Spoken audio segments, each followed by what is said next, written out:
Deve ter sido uma manhã terrível.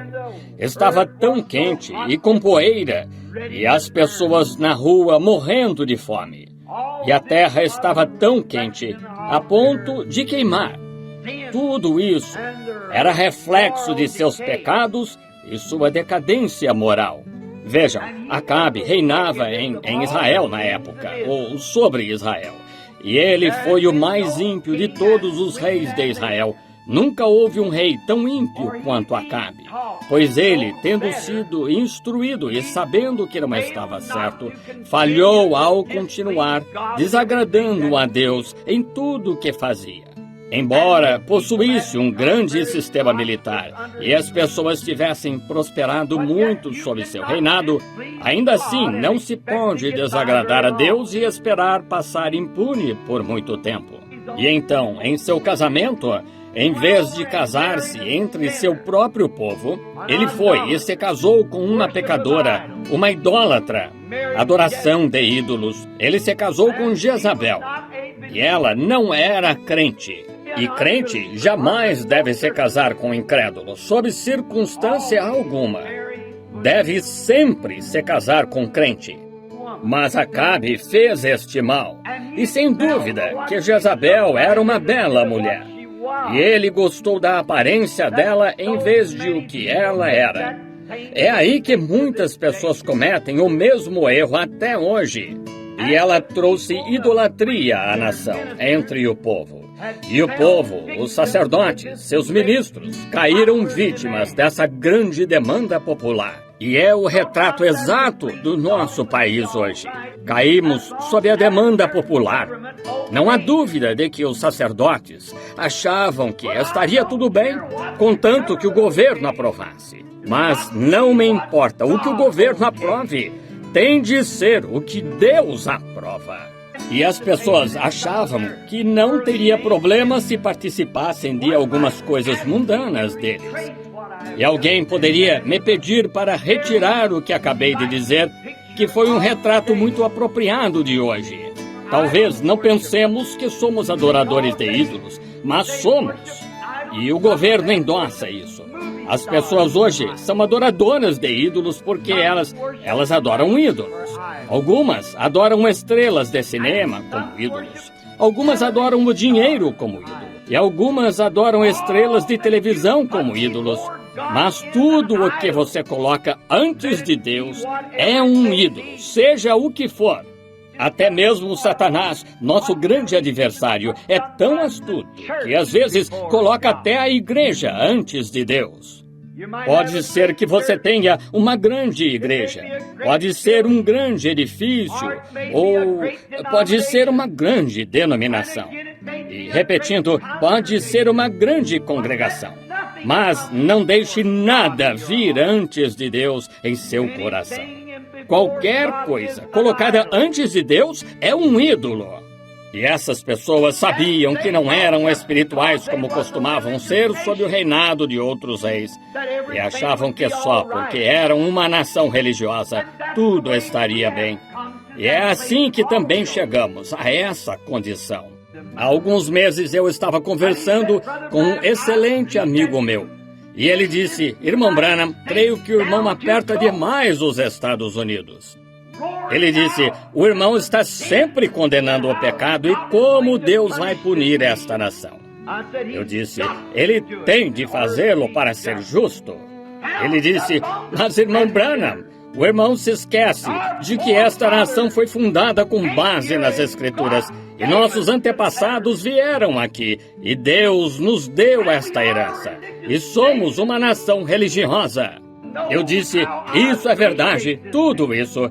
E as pessoas não fazem ideia do quanto valorizo esta nação. Mas veja, meu irmão, Israel também foi escolhido por Deus e ele lhe enviou profetas e grandes homens, mas Deus não pode tolerar o pecado. Ele fez Israel colher cada grão que semeou. E se ele fez Israel colher o que semeou, fará com que colhamos o que semeamos. Ele não faz acepção de pessoa. E chegamos a ponto de pensar que, por estarmos descansando sobre o que nossos antepassados fizeram, ou sobre o que os grandes fundadores de nossas igrejas, o que o grande sacrifício deles foi para Deus, o que está bem e é muito valorizado, mas não podemos alcançar a salvação a partir do que eles fizeram. A salvação é um assunto individual entre cada pessoa e Deus. Não nossa nação, nossa igreja, mas nós mesmos diante de Deus. Nós respondemos. Chegou-se a um ponto em nosso país que mesmo entre as pessoas mais espirituais que temos, você chega a homens e mulheres espirituais e percebe que lhes falta algo no coração. Temos, nas últimas semanas, eu tenho analisado algumas dessas coisas e percebido isso nos homens, que eu achava serem o cerne. Entretanto, percebo que estão dando ênfase às coisas temporais, indo por aí dizendo, Deus me dá o maior tal e tal, Deus dá. Você está vangloriando-se.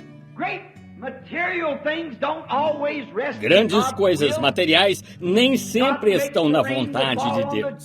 Deus faz a chuva cair sobre justos e injustos. Mas o que o mundo precisa hoje não é de uma fé fingida. Tenta iludir-se para alcançar algo e chamar isso de espiritual. Às vezes a fé faz grandes milagres e ainda assim não vem de um coração espiritual. Não disse nosso Senhor, muitos virão a mim naquele dia e dirão, não fiz isto e aquilo em teu nome? E declararei a eles, apartai-vos de mim, vós que praticais a iniquidade. O que é iniquidade? É algo que você sabe que é certo e não faz. Nunca vos conheci, ele dirá. E estamos vivendo nesse dia. O que necessitamos hoje não é de muitas coisas materiais. Nós temos isso. Não precisamos de igrejas maiores, não precisamos de congregações maiores, não precisamos de mais programas de rádio e televisão, não precisamos muito mais de coisas assim. Mas o que precisamos hoje para sermos espirituais é de uma pessoa que se humilhe diante de Deus, mesmo que não tenha um centavo, e ore até que aquele espírito dentro dela esteja satisfeito com a bondade de Deus e um reavivamento ocorra no interior do coração, que mude as atitudes e a atmosfera em que vive. Talvez você não tenha um par de sapatos nos pés. Você pode estar vestido com trapos, mas há algo em seu coração cantando as melodias de Deus. Prefiro ter isso a todo o dinheiro do mundo. Então, não se pode dizer que as coisas naturais são sempre sinal de bênção de Deus. Davi falou isso ao Senhor, que viu o ímpio espalhar sua como frondosa árvore nativa. Mas Deus lhe perguntou, já o consideraste no final?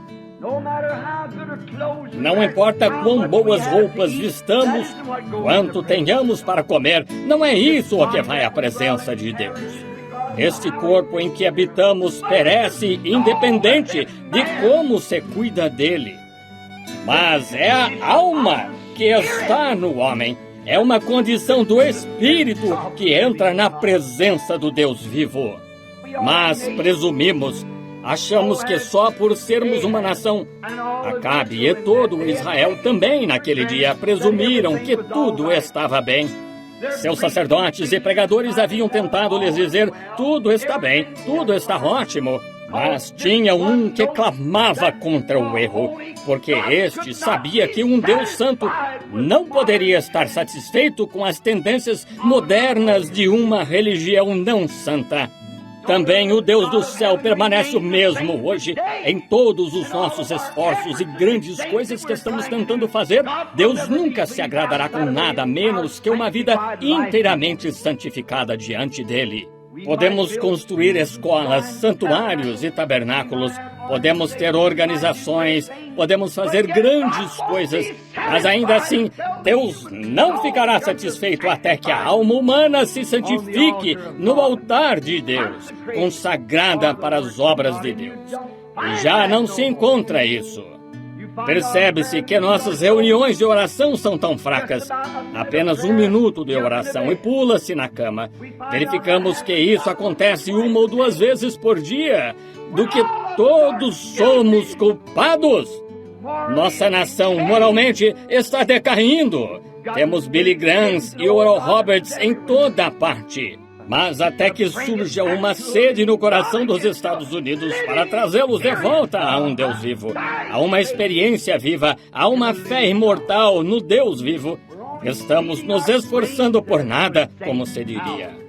Podemos andar com o peito estufado, com o colarinho virado atrás, e andar pela rua e desejar ser chamados de doutor ou reverendo. Podemos pastorear as maiores igrejas que há no país e podemos ser tão devotos quanto possível que ninguém possa apontar um dedo para a nossa vida. Mas até que essa alma que está dentro de nós esteja ardendo por Deus, até que algo ali dentro, aquele anseio por Ele, como o cervo brama pela corrente de água, a minha alma tem sede de Ti, ó Deus. Até chegarmos a esse tipo de experiência. Portanto, o comunismo e assim por diante ganharão terreno, como estão fazendo. E todas as alianças que pudermos formar nunca os deterão. Está predito que virá. Mas Deus está chamando sua igreja